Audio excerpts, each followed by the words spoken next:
சூர்யா படம் அப்படின்னா சுடுகாட்டில் இருக்கிற பணம் கூட எழுந்து நெகட்டிவ் ரிவ்யூ சொல்லிட்டு இருக்கு. அப்படி ஒரு பணத்தை பற்றி தான் நாம் இந்த வீடியோவில் இப்போ பார்க்க போகிறோம்.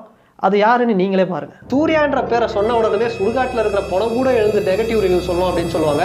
அப்படிப்பட்ட ஒரு பணத்துக்கிட்ட தான் இப்போ வந்து ரிவ்யூ எடுக்க போகிறேன். ரெட்ரோ படம் அப்படிங்கிறது மே 1 நாளைக்கு காலையில் தான் release, first day first show. ஆனால் இன்னைக்கு நைட்டு ஏப்ரல் 30 நான் மிட் நைட்டு 12 மணிக்கு எழுப்பி சூர்யாவோட ஹேட்டர்ஸ் கிட்ட ரிவ்யூ கேட்க போகிறேன். என்னென்ன சொல்ல போகிறானுங்க மட்டும் பாருங்களேன். சார் எழுந்துருங்க சார். சார் இப்போ நீங்கள் ரெட்ரோ படம் ஃபர்ஸ்ட் டே ஃபர்ஸ்ட் ஷோ வந்து பார்த்துட்டீங்க. படம் எப்படி சார் இருக்கு? போன படம் கங்குவா வந்து நல்லா இல்லை அப்படின்னு நான் எடி பேடி அடிச்சிங்க அந்த படத்தை ஒரு சூர்யா ஹேட்டரா. இந்த படம் எப்படி சார் இருக்கு? சூர்யா சாரோட ஆக்டிங் வந்து எப்படி இருக்கு? இந்த ஆக்டிங்லாம் விடுங்க. அவங்க ஒய்ஃப் இருக்காங்க தெரியுமா, ஜோதிகா. அவங்க என்ன சொல்லியிருக்கிறாங்க, கோயிலுக்கு எதுக்கு செலவு பண்றீங்க, அதை விட்டுட்டு ஸ்கூல் ஏதாச்சும் கட்டலாமே அப்படின்ட்டு இருக்காங்க. இதெல்லாம் நியாயமா? எதுக்கு அவங்களுக்கு தேவையில்லாத பேச்சு? இன்னும் 3 வருஷம் முன்னாடி இருந்தே இவர் இன்னும் வெளியே வரல. வன்மத்தை எப்படி கக்குறாங்க பார்த்தீங்களா?